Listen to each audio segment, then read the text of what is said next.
And you spoke of that near the end, and John, you have as well. But step into that space with this question of the sacred and the secular for me.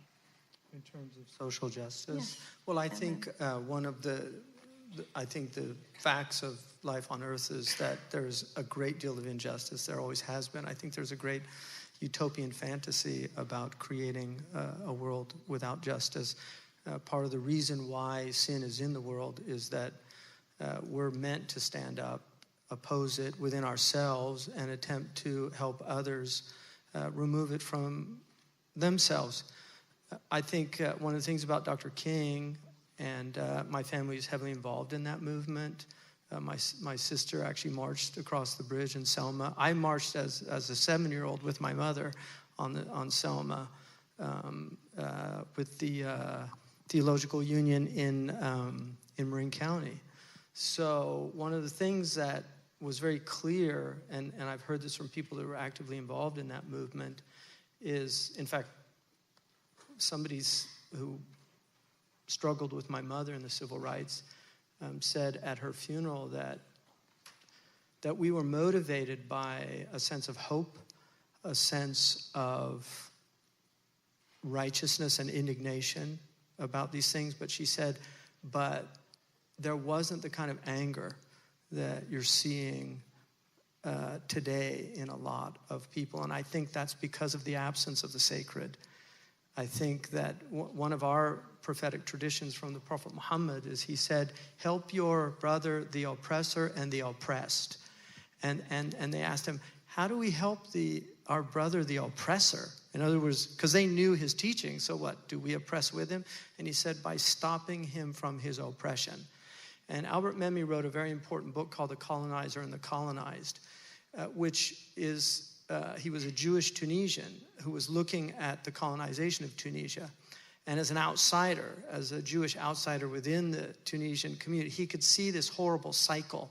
And the wonderful poet Blake talks about the purple tyrants, the hand of vengeance found the purple tyrant's bed and smashes the purple tyrant's head and then becomes a tyrant in his stead.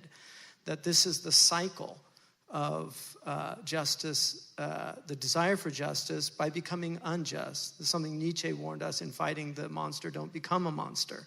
And this is very often what happens in these movements. I mean, one of the tragedies now of seeing a lot of reverse racism, and I'm seeing a lot of this now, just in a lot of the just from the Black Lives Movement, which has emerged, which is addressing a very important issue. But when it's very tragic for me to see a society that I don't think there's any society, and I've been all over this world, I don't think there's any society that is actively trying to overcome the historical wrongs of the past like this society. And I really believe that.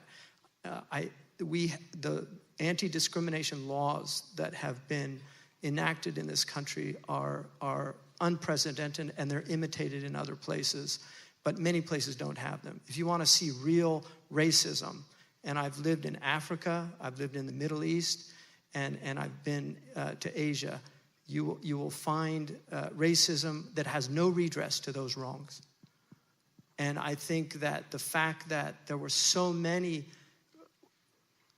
white people involved in the civil rights movement that were trying to overcome those wrongs, and I get and I understand the real problems that a lot of white people have about white privilege and all these things. I understand that, but we need to help people overcome within themselves, not from a place of anger, but a place centered and rooted in a spiritual desire for not only helping ourselves, but helping others overcome these tribulations. And I truly believe that it is the sacred voice that enables this. I don't think the secular voice has that capacity, because I think the secular voice too easily falls into the demands of justice and not recognizing that not only do we need social justice, we need social mercy.